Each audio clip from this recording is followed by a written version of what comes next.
మీరు సంకీర్ణ ప్రభుత్వంలో భాగస్వాములు 2014లో 17,000 కోట్లు ఆంధ్రప్రదేశ్ పునర్వ్యవస్థీకరణ చక్రం ప్రకారం రావాల్సి ఉంటే 17,000 కోట్లకు గాను మీరు కొన్ని రోజులు బాగుంటారు, కొన్ని రోజులు కొట్లాడతారు, కొన్ని రోజులు నవ్వుతారు, కొన్ని రోజులు కొట్లాడతారు. ఏందో మీది అర్థమే కాదు.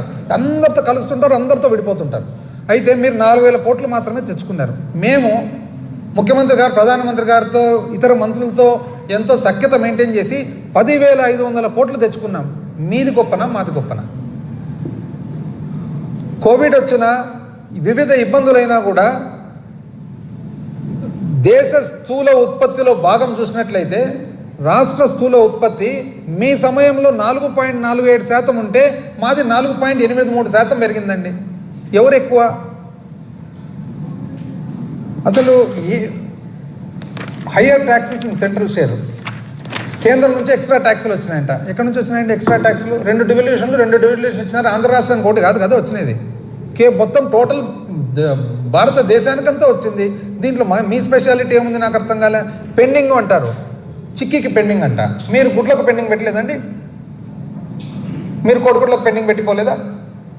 అరే ఇది రన్నింగ్ బిల్స్లో పెండింగ్ ఉండనే ఉంటుంది. ఓవర్ బారింగ్, మేము ఎక్కువ అప్పు చేసినామంట. ఎవరంటే చెప్పింది ఇది? నిజం చెప్పాలంటే 2016-17 మీరు 4,800 కోట్లు ఎక్కువ చేసినారు. 2017-18 మీరు 1,040 కోట్లు ఎక్కువ చేసినారు. 2018-19 మీరు 10,000 కోట్లు ఎక్కువ చేసినారు.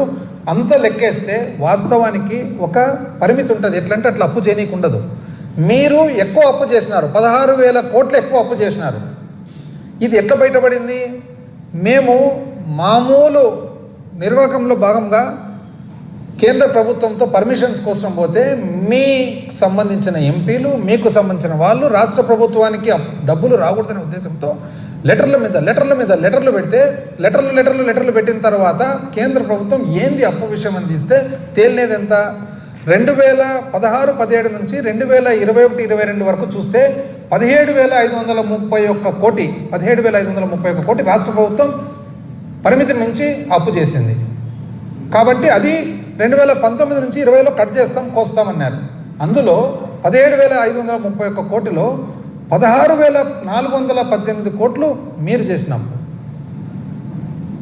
ఎంత అన్యాయం! మీరు చేసిన పనికి ఆంధ్రప్రదేశ్ కాదు, ఎంటైర్ భారతదేశానికంతా అప్లై చేస్తున్నారు ఇప్పుడు ఈ రూల్. ఎందుకంటే లెటర్ల మీద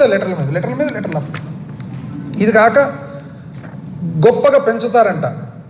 మళ్ళీ ఇక్కడ కూడా అంతే, 14 లక్షల కోట్లు అప్పు ఉన్నా కూడా సూపర్ 6. నాకు అర్థం కాలేదండి. ఇప్పుడు అసలు సూపర్ 6 అంటే ఏమేమి? ఒకటి యువగలం అంటే మీరు ప్రతి ఒక్క నిరుద్యోగికి నెలకు 3,000 రూపాయలు ఇవ్వాలా. ఇస్తున్నారు ఎవరికన్నా? ఒక్క వ్యక్తిని ఉన్నాడు ఆంధ్ర రాష్ట్రంలో ఈరోజు వచ్చేవాడు? నాకు తెలిసి ఎవరు లేరు. తల్లికి వందనం అంటే బడికి పోయే ప్రతి పాపకు పిల్లవానికి 15,000 రూపాయలు ఇవ్వాలి. ఎవరికన్నా ఇచ్చినారు ఇంతవరకు? నాకు తెలిసి ఒక్కరు కూడా ఇవ్వలేదు. అన్నదాత సుఖీభవ, ప్రతి రైతుకు 20,000 రూపాయలు సంవత్సరానికి ఎవరికైనా ఇచ్చినారా? నాకు తెలిసి ఒక్కరికి కూడా ఇవ్వలేదు. దీపం 3 గ్యాస్ సిలిండర్లు మొన్న మొదలు పెట్టినారు. ఈ సంవత్సరానికి 1 సిలిండర్, అంటే 3 సిలిండర్లలో 1 సిలిండర్. దీన్ని అర్ధదీపం అనాలన్నా, పావు దీపం అనాలన్నా మనం ఒక పేరు పెట్టుకోవాలి దీనికి.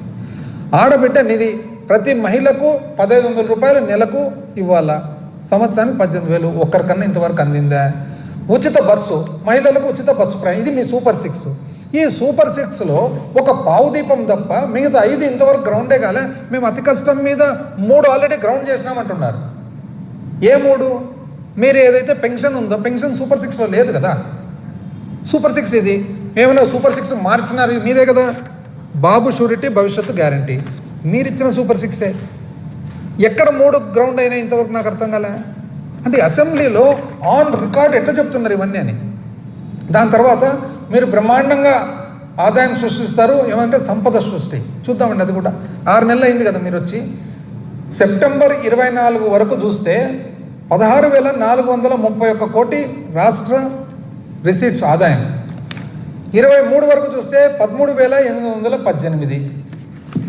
22 వరకు చూస్తే మొత్తం మీద 22 నుంచి 23 నెల మీద నెల ఇయర్ ఆన్ ఇయర్ గ్రోత్ చూస్తే, సంవత్సరం మీద సంవత్సరం గ్రోత్ చూస్తే మీది 6 నెలలకు గాను -8.78లో ఉంది. మాది పోయిన సంవత్సరం చూస్తే ప్లస్ 12.66 ఉంది. మాదేమో 6 నెలలు 12.66% రాష్ట్ర ఆదాయం పెరిగింది. మీది 6 నెలల్లో -8.7 అంటే ఇంచుమించు -9% ఆదాయం తగ్గింది. ఎట్లా చెప్పగలుగుతున్నారు అని. పోనీ ఇప్పుడు కాదు, పాతది కూడా చూద్దాం. పాతది ఒకసారి చూస్తే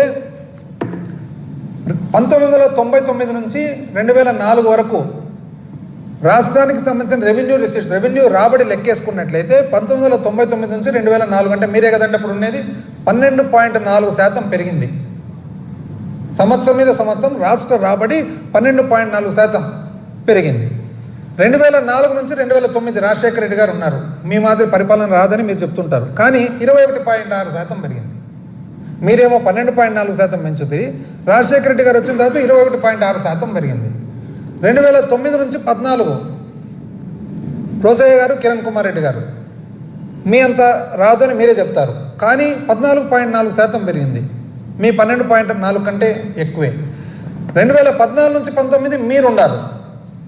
మళ్ళా మీరు సంపద సృష్టిస్తారు, బ్రహ్మాండమైన చిత్తశుద్ధ పరిపాలన చేస్తారు, అనుభవం 6%. 2019 నుంచి 20 మమ్మల్ని లెక్క కూడా చేయరు కదా. మాకు అసలు తెలివే లేదని మీ లెక్క ప్రకారం పబ్లిక్ చెప్పి 16.7% పెంచినామండి. అంటే తెలివిలేని మేమేమో 16.7% పెంచుతుంది, తెలివి ఉన్న మీరేమో 6% పెంచినారు. తెలివి ఉండే రోసయ్య గారు, కిరణ్ కుమార్ రెడ్డి గారేమో 14.4% పెరుగుతాయి. అసలు పరిపాలన రాదు మీ ప్రకారమైన రాజశేఖర రెడ్డి గారు 21.6% పెంచా. మరొకసారి మీ అంత బాగా బ్రహ్మాండమైన పరిపాలన చేసే వాళ్ళు ఎవరు లేరు ప్రపంచంలో అనేది 12.4% పెరిగింది. ఇది కాదని చెప్పండి వచ్చి. ఇప్పుడు ఏదైనా కానీ రెటారిక్ వద్దండి, ఊరికే వచ్చి అది ఇట్లా ఇది ఇట్లా అని చెప్పేది వద్దు. మీరు ఏదన్నా కానీ ఎవ్రీథింగ్ ఇవన్నీ కూడా ఎక్కడివి, మీ budget documents, control and auditor general documents. ఇంకోటి ఏమంటారంటే Keshav garu, state financial services, AP state financial services అని పెట్టినారు, అక్కడి నుంచి అప్పు తీసుకున్నారు, స్టేట్ డెవలప్మెంట్ కార్పొరేషన్కి ఇచ్చినారు. ఇది తప్పు కదా అంటాడు. కరెక్టే, తప్పే. మళ్ళీ మీరు రైతు సాధికార సంస్థ అని పెట్టినారు, అది అప్పు తీసుకున్నారు, ఆ అప్పు ద్వారా మీరు పంచినారు. అది కరెక్టా అండి? నాకు 5 ఏళ్ళు ఉన్నాయి, తప్పు మీ ప్రకారంగా. మీకు 5 ఏళ్ళే కదా ఉండేది. నాకు 2 కళ్ళు ఉన్నాయి, 3 లేవు, తప్పు. మీకు 2 కదా ఉండేది. ఎందుకండి ఇవన్నీ మాట్లాడతారు? ఏదైనా కానీ నిజం చెప్పాలంటే మీరు ఆన్ రికార్డ్ ఉన్నారు. మీరు దయచేసి ప్రస్తుత ఆర్థిక శాఖ మంత్రి గారు, మాజీ ఆర్థిక శాఖ మంత్రి గారు, ముఖ్యమంత్రి గారు నేనేమన్నా ఈరోజు, ఎందుకంటే వాళ్ళ ఇంట్లో పాపం ఏదో ఈరోజు ఇది జరిగింది.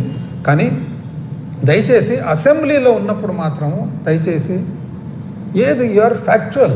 3 తేడాలు ఉంటాయండి. ఇర్రెస్పాన్సిబుల్ పబ్లిక్ రెటారిక్ వేరే, ఏంటంటే మాట్లాడేది పబ్లిక్ స్పీచ్ తప్పది. పబ్లిక్ స్పీచ్ రెస్పాన్సిబుల్గా మాట్లాడాల్సిన బాధ్యత ఉంది, కానీ అసెంబ్లీలో ఎంత బాధ్యతతో మాట్లాడండి. ఆన్ రికార్డ్ ఒకటి చెప్పంగా అబద్ధాలు నిజమవుతాయని అనుకుంటున్నారేమో. కాదు, చెప్పంగా ప్రజలు కూడా గమనిస్తూ పోయి నానా పులచ్చ టైప్ అవుతుంది. చెప్పంగా ఎప్పుడు కూడా అబద్ధాన్ని నిజం చేయాలనేది కుదరదు. ఒక రకంగా ప్రతిపక్ష. Please subscribe .news.